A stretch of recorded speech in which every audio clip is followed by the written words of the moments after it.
जय जय श्री राधे श्याम। हमारे सद्गुरुदेव की जय। हमारे सद्गुरुदेव के चरणों में हम सभी बच्चों का बारंबार प्रणाम। आज मैं श्री महाराज जी की याद में एक और प्यारी सी लीला लेकर आई हूँ। आप सभी ने बहुत ध्यान से सुनना है, बहुत बहुत बहुत ध्यान से, शांत होकर के, बड़े आराम से। और जो भी मैं लीला सुनाऊं उस लीला में यही सोचना है कि पात्र आप ही हैं और कोई और गुरुदेव नहीं है, केवल और केवल मेरे सद्गुरुदेव हैं। इन लीलाओं का केवल और केवल एक ध्येय है, एक ही लक्ष्य है कि हम किसी भी तरीके से बस श्री महाराज जी को याद करें। तो मैं लीला शुरू करती हूँ। ये लीला एक छोटी सी बच्ची की है। बच्ची अपने माता पिता के साथ एक बार अपने सद्गुरुदेव के आश्रम में गई। लगभग 9-10 साल की वो बच्ची है। पहली बार उसने श्री सद्गुरुदेव के दर्शन किए हैं। श्री सद्गुरुदेव का बहुत दूर आश्रम है, जाने में 2 दिन लग जाते हैं, आने में 2 दिन लग जाते हैं, इसलिए जाना कभी हो ही नहीं पाया। मगर अब जब गई और उसने श्री गुरुदेव सरकार का सुंदर मुख देखा, इस वक्त ना आप केवल और केवल हमारे गुरुदेव का ही ध्यान कीजिए कि आप हो वो बच्ची और आप गुरुदेव का दर्शन कर रहे हो। हमारे सद्गुरुदेव सामने बैठे हैं, फैरन पहना हुआ है, हल्के से गुलाबी रंग का फैरन पहना है। श्री महाराज जी हल्की हल्की सी ठंडी भी है और हल्की हल्की सी धूप भी है, और धूप में श्री महाराज जी विराजमान हैं। और श्री महाराज जी को किसी ने उनके सर पर हैंकी रखा हुआ है ताकि उनको ज़्यादा धूप ना लगे। श्री महाराज जी सरकार बैठे हुए हैं, प्रवचन कर रहे हैं और हल्का हल्का मंद मंद मुस्कुरा रहे हैं। श्री महाराज जी बहुत सुंदर लग रहे हैं, बहुत सुंदर लग रहे हैं। सूरज की धीमी धीमी किरणों ने श्री महाराज जी के तेज को और ज़्यादा बढ़ा दिया है, और ज़्यादा श्री महाराज जी का श्रीमुख तेजोमय लग रहा है और श्री महाराज जी आकर्षक लग रहे हैं। और श्री महाराज जी का मुख अब हम देख रहे हैं, वो बच्ची देख रही है। और जैसे ही उसने श्री महाराज जी के इस तरह के मुख को देखा, उसके पूर्व जन्म के कोई पुण्य कर्म जाग गए।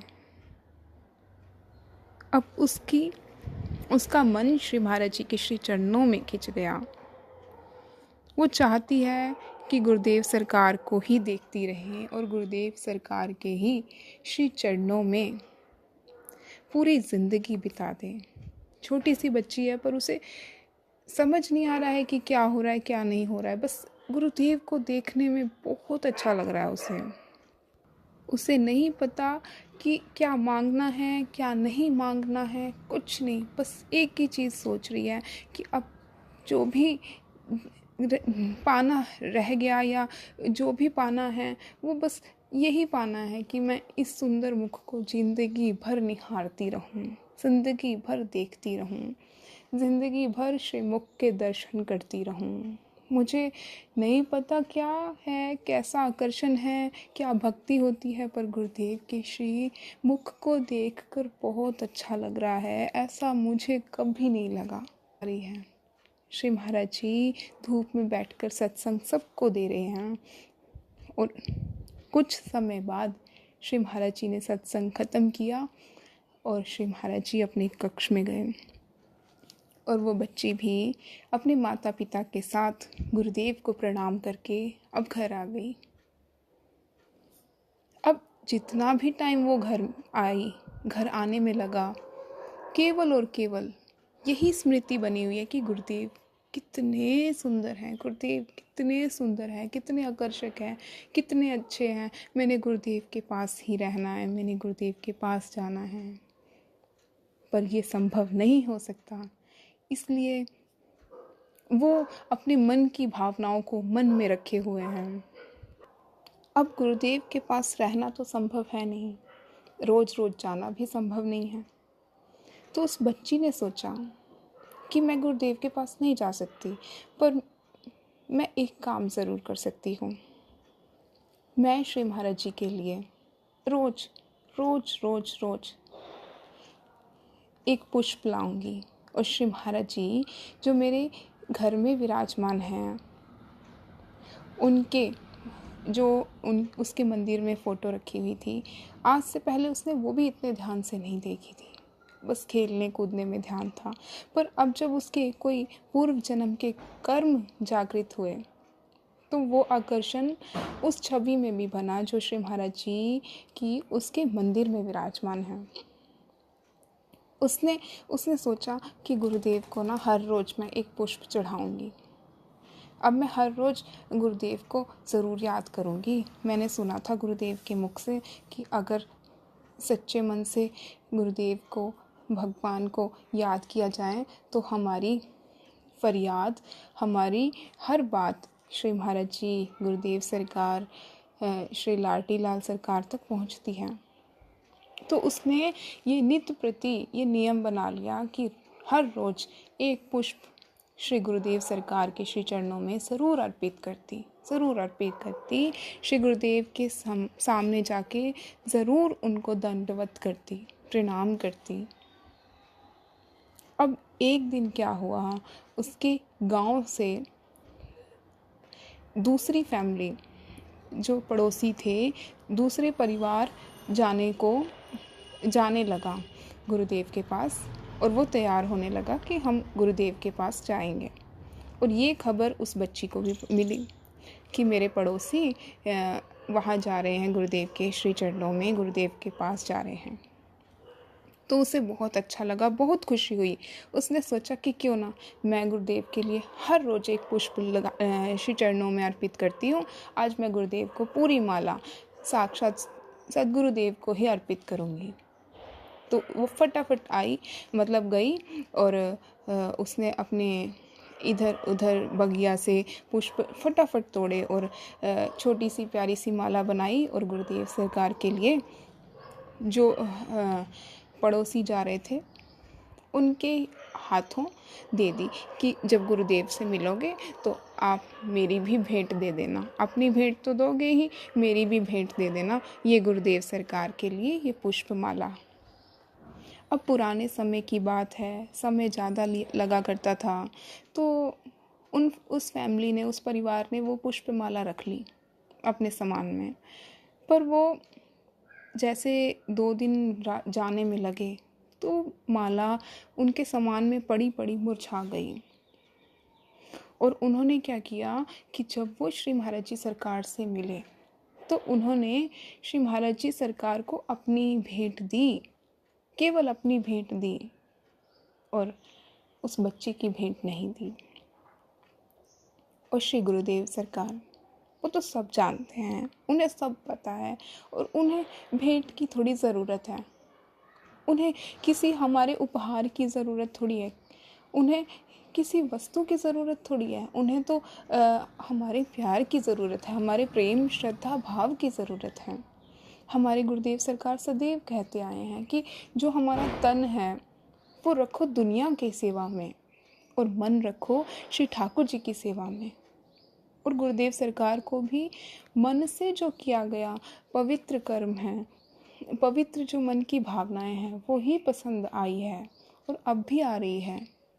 जो गुरुदेव सरकार को मन से, प्रेम से, हृदय से याद करता है, अपनी भावनाएं श्री महाराज जी के सामने रखता है, श्री महाराज जी तक पहुंचती है। श्री महाराज जी सरकार के सामने भी, उनके होते हुए भी काफ़ी लोग महंगा महंगा सामान श्री महाराज जी को अर्पित करते थे, देते थे श्री महाराज जी को। कोई कुछ देता था तो कोई कुछ देता था। श्री महाराज जी एक नोट मांगे तो पूरी गट्ठी श्री महाराज जी के सामने आती थी, पर श्री महाराज जी स्वीकार नहीं करते थे, क्योंकि श्री महाराज जी को इन सब चीज़ों से श्री महाराज जी बहुत ऊपर हैं। इन सब चीज़ों की ज़रूरत नहीं थी श्री महाराज जी को, ना कभी हुई है। श्री महाराज जी हमेशा कहा करते थे कि हमारे पास श्री लाडली जी का खजाना है।